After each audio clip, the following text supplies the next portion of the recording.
आणि यानंतर पुढे एक महत्त्वाची बातमी समोर येते। ती महत्त्वाची बातमी आपण पाहणार आहोत।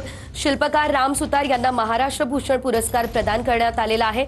मुख्यमंत्री दोन्ही उपमुख्यमंत्र्यांच्या उपस्थितीमध्ये हा पुरस्कार प्रदान करण्यात आलेला आहे। शिल्पकार राम सुतार यांना महाराष्ट्र भूषण हा पुरस्कार प्रदान करण्यात आला। राम सुतार यांचे पुत्र त्यांनी आभार सुद्धा मानलेले आहेत। महाराष्ट्राचा जो सर्वोच्च नागरी सन्मान आहे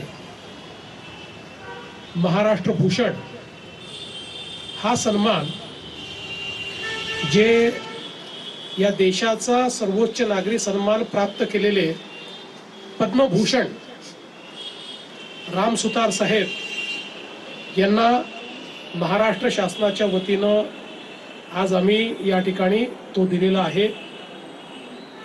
आणि ज्यावेळी या पुरस्काराकरता जी ज्युरींची समिती होती, या समितीने एकमताने हे रिकमेंडेशन केलं की राम सुतार साहेबांनी केवळ भारतात नाही तर जगामध्ये महाराष्ट्राचं आणि देशाचं नाव मोठं केलंय। आणि ज्या प्रकारची शिल्प त्यांनी तयार केलेली आहेत ती अतुलनीय अशा प्रकारची शिल्प आहेत आणि म्हणून त्यांनाच हा सन्मान दिला गेला पाहिजे। आणि म्हणूनच आज तो सन्मान प्रदान करण्याकरता आम्ही सर्व लोक या ठिकाणी आलो।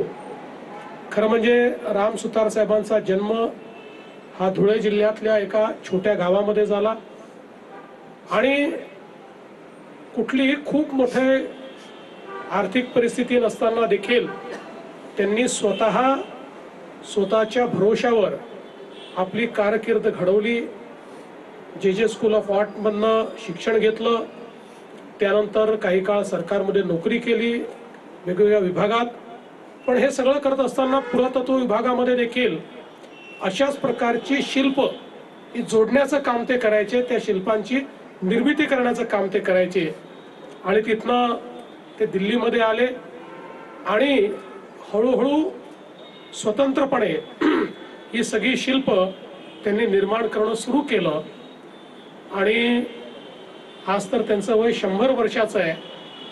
500 वर्षापेक्षा जास्त काळ राम सुतार साहेब शिल्प तयार करतायत।